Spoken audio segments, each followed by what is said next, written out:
La arqueología no siempre ha sido clara, ya que algunos de los descubrimientos han suscitado mucha controversia sobre su realidad, desde el niño Buda hasta el paleo hebreo.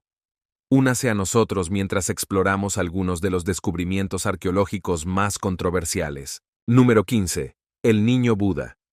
Allá por 2018, dos cineastas, Leon Deschamps y Shane Thompson, estaban planeando un documental sobre la exploración francesa de Australia. Los dos comenzaron usando detectores de metales en Shark Bay, un sitio declarado Patrimonio de la Humanidad en la remota Australia Occidental, cuando detectaron un raro Buda de la dinastía Ming. Tan pronto como se hizo este descubrimiento, generó muchas controversias. Muchos creyeron que se trataba de un elaborado engaño. Si bien algunos se preguntaron cómo llegó una estatua Ming a Australia, no se trata de una estatua de Buda cualquiera, sino de una pequeña estatua que parece un bebé Buda. A los expertos les llevó tiempo determinar si la estatua era real o falsa, y finalmente comprobaron la honestidad de los buscadores. Pero la verificación no solucionó todo. Solo llevó a otra pregunta: ¿cómo llegó la estatua allí?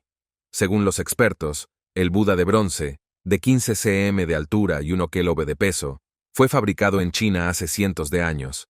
También creen que la estatua es capaz de reescribir la historia. Esto se basa en su afirmación de que lo más probable es que la estatua fue dejada por exploradores de la dinastía Ming que visitaron Australia hace cientos de años. Se cree que el Buda fue utilizado desde el período Ming entre 1368 después de Cristo y 1644 después de Cristo, y que fue enterrado unos 150 años antes de que fuera detectado por los realizadores. Pero incluso con todo lo que se ha confirmado sobre la estatua, hay escépticos.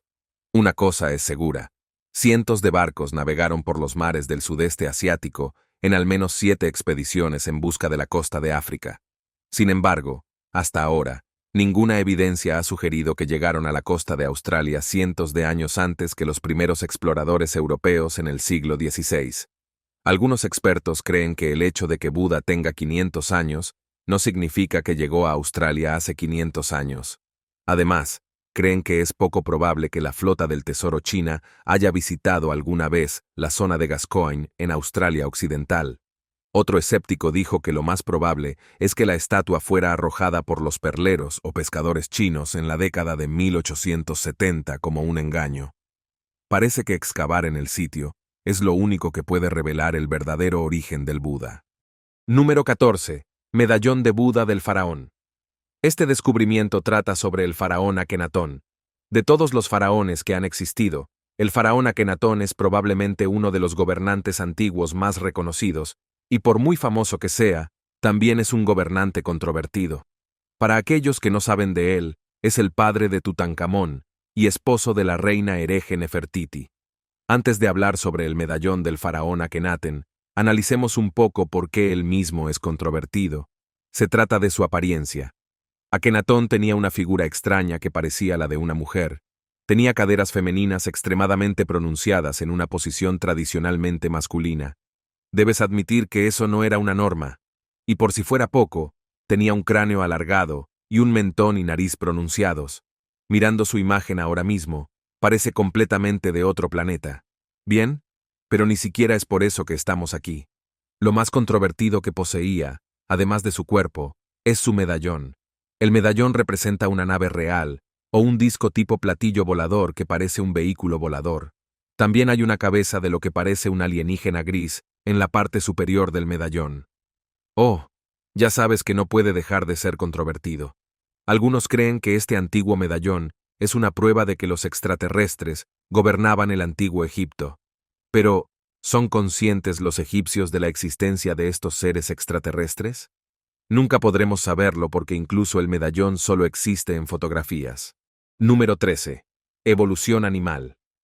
Además de preguntarte cómo surgió el primer hombre, ¿te has preguntado alguna vez cómo evolucionaron los animales? La vida ha existido durante gran parte del tiempo de la Tierra, 5.000 millones de años de historia. Pero durante la mayor parte de ese tiempo, estuvo formado exclusivamente por bacterias. La información sobre los acontecimientos evolutivos ocurridos hace cientos de millones de años se obtiene principalmente de los fósiles. Los fósiles familiares son caparazones, exoesqueletos y huesos que los organismos fabrican en vida. Y estas partes duras fueron descubiertas hace más de 500 millones de años. Sin embargo, la aparición repentina de animales con partes duras muestra que hubo un intervalo anterior durante el cual los primeros animales de cuerpo blando y sin partes duras evolucionaron a partir de animales más simples. Desafortunadamente, es muy difícil comprender el momento y la naturaleza de los eventos evolutivos debido a la falta de evidencia fósil. Sin embargo, está ampliamente aceptado que las esponjas son el animal más básico en el árbol evolutivo animal y por lo tanto, probablemente fueron las primeras en aparecer. Oh, pensabas que las esponjas no son animales. Ellos son. Utilizan oxígeno y se alimentan chupando agua que contiene materia orgánica a través de sus cuerpos. Por lo tanto, partiendo de esta suposición, es posible que existieran tantas esponjas como la mía hace 100 millones de años. Lo que pasa es que no hemos encontrado evidencia fósil de esponjas en rocas de esos cientos de millones de años. Y he aquí por qué. Las esponjas no tienen partes duras como conchas o huesos.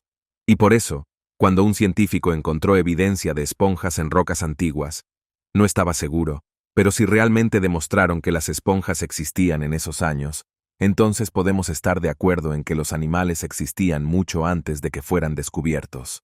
Número 12. Puertas de los dioses. En 1996, un guía turístico local, José Luis Delgado Mamani, se topó con una extraña estructura cerca del lago Titicaca, el lago de agua dulce más grande de Sudamérica.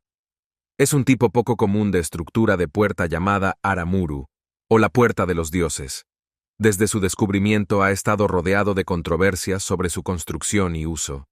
Durante más de 4000 años, los alrededores de las montañas y el lago Titicaca fueron el hogar de varias comunidades indígenas antiguas, incluida la civilización inca, gobernada por Pachacuti Inca Yupanqui. Los incas creían que el lago Titicaca era donde comenzaba el mundo y donde iría el espíritu después de la muerte. También se cree que el sitio de Aramumuru sirvió como lugar de peregrinación y culto para los incas, con historias que dicen que la entrada tiene poderes sobrenaturales. La estructura tiene 7 metros de alto y 7 metros de ancho, con una hendidura en forma de puerta más pequeña en el centro. Poco se sabe sobre el origen de las puertas, pero se cree que son anteriores a los incas con relatos culturalmente significativos sobre sus usos. Procedente de varias comunidades nativas americanas, existe una mitología que comúnmente señala que la puerta es un portal utilizado para viajar a otros mundos. Algunos también creen que los dioses utilizan la puerta como una forma de visitar e inspeccionar sus reinos. También dicen quienes visitaron Aramumuru que se sintieron en paz cuando tantearon la frente con la puerta. A pesar de que se cree que es anterior a los incas, Aramumuru recibe su nombre de una leyenda inca. Se dice que, mientras evadía a los españoles, un sacerdote inca llamado Aramuru se llevó un disco solar dorado, conocido como la llave de los dioses, de 7 rayos que se guardaba en el templo del Coricancha en Cusco. Lo llevó más de 450 kilómetros desde el templo hasta la entrada de piedra y colocó el disco en la puerta, actuando como un portal. La puerta supuestamente se abrió y el sacerdote la atravesó y desapareció. Inca finalmente fue invadida por los españoles y perdió todos sus recursos naturales, dejando a Inca con viruela, lo que contribuyó a la caída del imperio en 1592. Número 11. Tumba de Jesús. Incluso si no eres cristiano, probablemente hayas oído hablar de muerte de Jesús y su resurrección. Los relatos más antiguos del entierro de Jesús provienen de los evangelios canónicos, los primeros 4 libros del Nuevo Testamento, que se cree que fueron compuestos décadas después de la crucifixión de Cristo, alrededor del año 30 después de Cristo. Si bien hay variaciones en los detalles, según los 4 libros, todos los relatos describen cómo Jesús fue enterrado en una tumba excavada en la roca, tumba que pertenecía a José de Arimatea, un rico seguidor judío de Jesús. Los arqueólogos han descubierto más de tumbas excavadas en la roca en lugares alrededor de Jerusalén. Cada una de estas tumbas familiares constaba de una o más cámaras funerarias con largos nichos excavados en los lados de la roca para acomodar los cuerpos individuales. Y de todos los descubrimientos, fue el sitio de la iglesia del Santo Sepulcro, un sitio que se decía que era la tumba original de Jesús. Se dice que la iglesia fue construida sobre la tumba para preservarla de la extinción en los años posteriores. Sin embargo, el libro sagrado especifica que Jesús fue enterrado en las afueras de Jerusalén, cerca del Gólgota, el lugar de su crucifixión. Y también la tradición judía prohibía el entierro dentro de las murallas de la ciudad. Unos años después de que se dice que ocurrió el entierro, los muros de Jerusalén se ampliaron, colocando el Gólgota y la tumba cercana dentro de la ciudad. Estas teorías son las que hacen que sea muy difícil ponerse de acuerdo sobre el lugar de enterramiento original de Jesucristo. Sin embargo, los arqueólogos de Jerusalén dicen que no tienen motivos para rechazar la autenticidad del sitio. Número 10. Antiquitera. En el año 1900, en el mecanismo de Antiquitera, un grupo de buzos griegos de la isla de Simi, en el Mediterráneo oriental, se encontraban en busca de esponjas naturales cuando su curso fue perturbado por una violenta tormenta. Tuvieron que refugiarse de la tormenta cerca de la isla de Antiquitera, entre Creta y Grecia continental. Cuando amainó la tormenta, se sumergieron en busca de esponjas y tropezaron con un naufragio lleno de tesoros griegos. Ese fue el naufragio más importante del mundo antiguo encontrado hasta ese momento. Se recuperaron muchos tesoros, pero un tesoro en particular se quedó con los expertos. Era un bulto del tamaño de un diccionario grande que más tarde se llamaría Mecanismo de Antiquitera. Al principio no se notó debido a otros hallazgos interesantes. Sin embargo, después de algunos meses, el bulto se rompió, revelando ruedas dentadas de precisión de bronce del tamaño de monedas en el momento del naufragio. Engranajes como estos no deberían haberse utilizado, ni en Grecia, ni en ningún otro lugar del mundo. Esto fue lo que generó una gran controversia. Este descubrimiento por sí solo reescribe nuestro conocimiento de la tecnología de los antiguos griegos. Los griegos son famosos por sus increíbles inventos y tecnología, incluso cuando otras partes del mundo estaban muy por detrás. Pero antes del descubrimiento del mecanismo de Antiquitera, se pensaba que los engranajes de la antigua Grecia se limitaban a las toscas ruedas de los molinos de viento y de agua. El primer mecanismo de engranajes de precisión conocido es bastante simple, aunque impresionante. Además, existía un calendario de origen bizantino que databa aproximadamente del año 600 después de Cristo. No fue hasta el siglo XIV que los científicos crearon los primeros relojes astronómicos sofisticados. El mecanismo de Antiquitera, con sus engranajes de precisión con dientes de aproximadamente 1 milímetro de largo, no se parece en nada a ningún otro del mundo antiguo. Pero si el mecanismo realmente existía en el momento del naufragio, ¿por qué no tuvimos ninguno igual en mucho tiempo? Según los expertos, el mecanismo de Antiquitera estaba hecho de bronce, un metal muy valioso, y en ese momento, si algo así dejara de funcionar, lo habrían fundido para hacer otro. Lo más probable es que si este naufragio no hubiera ocurrido, el mecanismo se habría derretido y no podremos saberlo. Saber más sobre estos naufragios puede ser la mejor perspectiva. Número 9. Tabletas de Tartaria. Las tabletas de Tartaria son 3 tabletas descubiertas por el arqueólogo Nicolae Biasa en 1961 en un sitio neolítico en el pueblo de Tartaria, en Rumania. Las 3 tabletas miden 2,5 pulgadas cada una y tienen símbolos inscritos en una cara. 2 de las tablillas son rectangulares, mientras que la tercera es redonda. Una de las tablillas rectangulares tiene una figura poco clara, una rama de un árbol y un animal con cuernos, que los arqueólogos interpretaron como una escena de caza. Las otras 2 tablillas tienen símbolos abstractos diferentes. En las tablillas están vinca, símbolos de la cultura neolítica Turdas Vinca, que data del 2700 a.C. Desde que fueron encontradas estas tabletas, han generado controversias. Algunos arqueólogos afirman que los símbolos de vinca son la forma más antigua de escritura y creen que las tablillas se originaron ya en el año 5500 a.C., durante la civilización sumeria. Desde que Nicolae Biasa descubrió las tablillas, ha habido varias interpretaciones de los símbolos escritos en ellas. Mientras que algunos estudiosos creen que las tablillas pertenecen a la civilización del Danubio, otros piensan que los símbolos están muy estandarizados y tienen una forma rectilínea comparable a la que manifestaban los sistemas de escritura arcaicos. Aunque hay muchas teorías, todavía no podemos aferrarnos a qué tipo de escritura hay en las tabletas y qué significan. Sin embargo, Wikipedia dice que si los símbolos son realmente un tipo de escritura, entonces la escritura en la cultura danubiana sería muy anterior a la escritura cuneiforme sumeria más antigua o a los jeroglíficos egipcios. Por ahora nadie sabe el significado de estas tablillas. Número 8. Huellas en Creta. En la roca de la isla griega más grande y poblada, Creta, el profesor Gerard D. Gerlinski encontró 50 huellas en 2002. Los expertos utilizaron refinadas técnicas de datación para determinar la hora en que fueron impresas en la roca, pero la investigación solo generó controversias, ya que los resultados alteraron la comprensión predominante de la evolución humana. Algunos de los autores del informe de investigación demostraron que estas huellas tenían 5.7 millones de años, lo que significa que pertenecen al período Mioceno. Sin embargo, el estudio anterior y el actual sostienen que existen otras pruebas de deambulaciones humanas por África y Eurasia. Este nuevo estudio rechazó el antiguo informe cuando otros científicos afirmaron que las huellas ni siquiera son de humanos. En realidad, las huellas no se parecen totalmente a las de los humanos, pero eso puede ser el resultado del tiempo que llevan allí.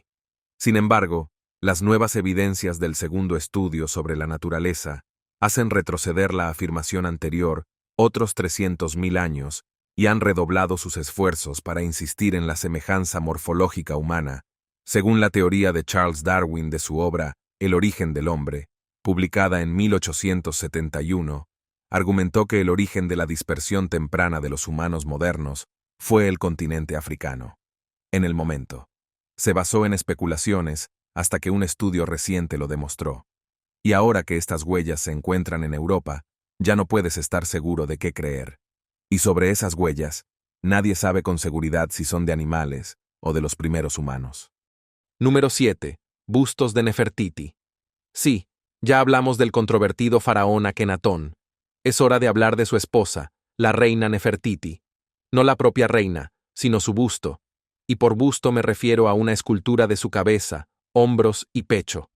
Verás, el busto de Nerfatitis se describe como el rostro más famoso de la antigüedad, que solo puede rivalizar con la máscara mortuoria de Tutankamón. El 6 de diciembre de 1912, un grupo de arqueólogos estaba excavando Armana y se topó con el taller del antiguo escultor llamado Tutmosis. Allí desenterraron un busto de piedra caliza de Nefertiti. Aunque no hay inscripciones identificativas en el busto, la corona del busto es la que se sabe que usó Nefertiti. La reina Nefertiti es famosa por su belleza y ser. Pero todo eso no ha estado exento de controversia desde el momento del descubrimiento del busto. No recibió ninguna identificación específica y nunca apareció públicamente hasta 12 años después, en 1924. Esto ha llevado a sugerir que el busto es una falsificación moderna. Sin embargo, se realizaron pruebas con tomografías computarizadas en el busto y los resultados muestran que la escultura tiene un núcleo de piedra caliza revestido con una capa de estuco de yeso.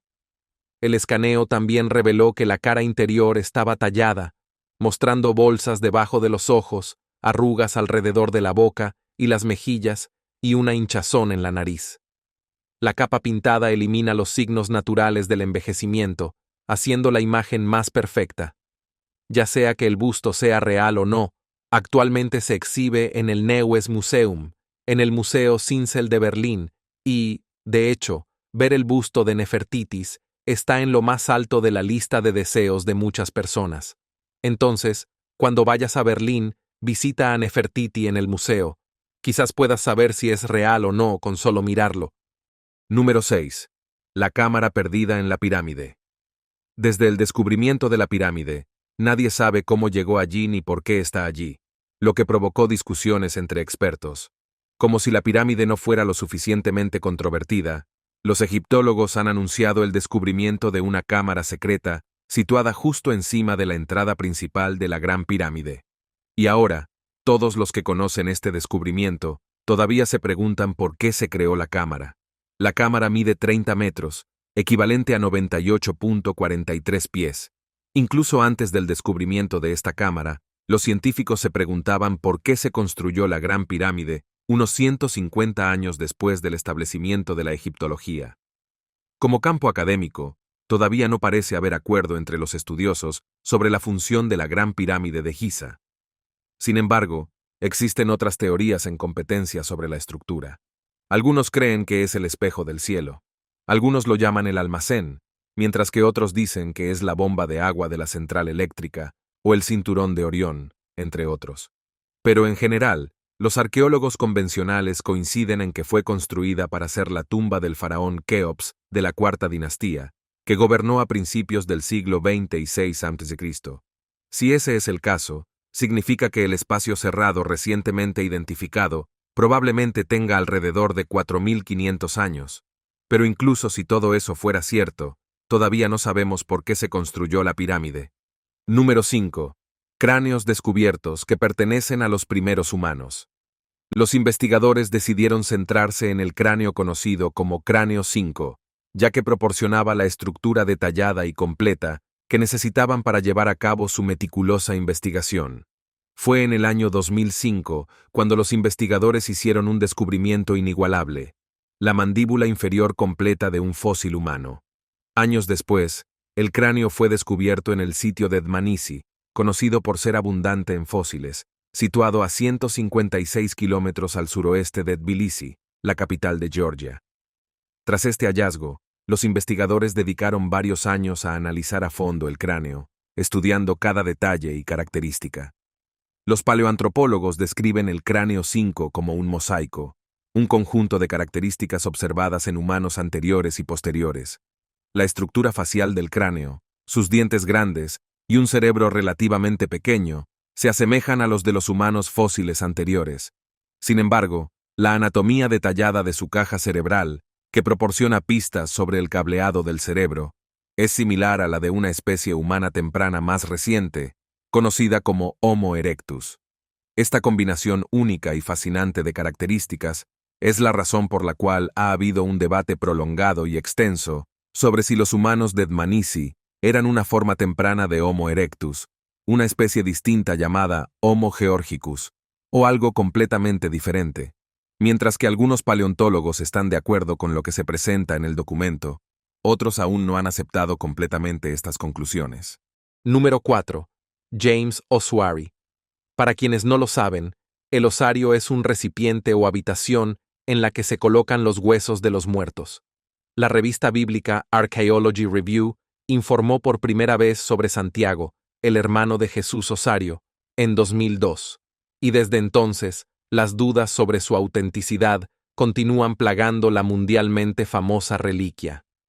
El osario de Santiago, como se le conoce, es una caja de hueso de piedra caliza que lleva una inscripción aramea que dice: Santiago, hijo de José, hermano de Jesús. La saga del osario de Santiago había durado años, pero alcanzó su clímax en 2012, cuando el coleccionista de antigüedades israelí Oded Golan fue acusado de falsificación. El juicio duró 7 años y finalmente Oded Golan fue absuelto. Pero ese no fue el final. Todavía queda la pregunta de si la inscripción del hermano de Jesús también es una falsificación.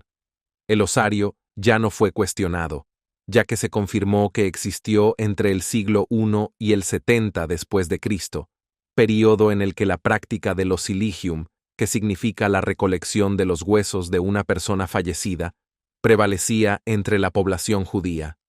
Pero la inscripción en el osario ha provocado años de debate. Si se descubre que es real, la inscripción sería la primera referencia escrita a Jesús. Pero como no se puede rastrear la propiedad del osario, no hay forma de verificar la autenticidad de la inscripción, lo que nos deja parados donde queramos. Número 3. El calendario maya. La antigua cultura maya, conocida por su rica contribución a la ciencia y las artes, ofrecía varios tipos de calendarios, cada uno con su propio propósito y significado.